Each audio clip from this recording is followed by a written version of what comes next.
you see, it goes back to the issue of envy. Mm-hmm. And, they want to be like us.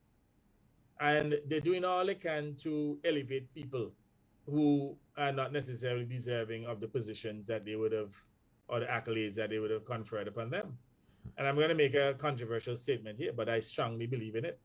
When you look at, for example, the decision of the UPP government to make George Walter a national hero, I mean, that was just totally undeserving.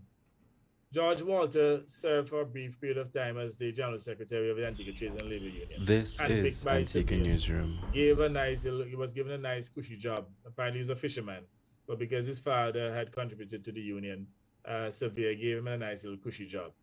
He stayed there and undermined Sevier when they had, the little problem there with the workers and so on, and the workers were demanding salaries and wages that the government couldn't pay. George Walter exploited that situation and became prime minister, served for one term, went to jail for misbehavior in public office, and they made him a national hero. You see what they're trying to do? So they can't stand on their record. They can't stand on their achievements, neither personal or public.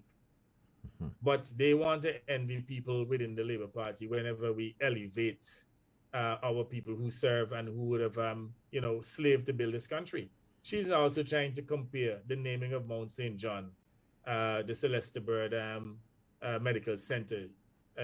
She's suggesting there should be Prince Ramsey. Prince Ramsey could ever rank ahead of the contribution of Celeste. What's the matter with these people? What's the matter with DJ Isaac? As I said, it's a form of dysphoria, and everything bothers them.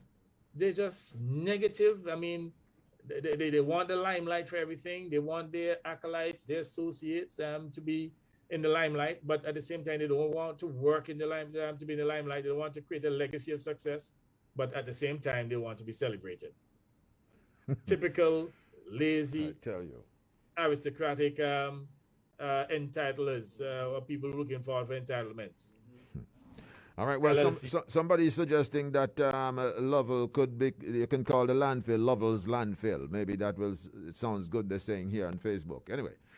Well, somebody posted on Facebook. It was drawn to my attention. I don't have the thing now, but they said that they don't understand. I'm paraphrasing here. Harold Lovell's logic, in that he's arguing that the private investments that my family would have made, nobody else benefited but my family. Who's supposed to benefit? And then again, we run so many philanthropic programs. I mean, within the constituency, for example, you go down to the ICT center and you see the things that we're doing down there: hydroponics, music programs, computer, computer center, music center. What are they talking about?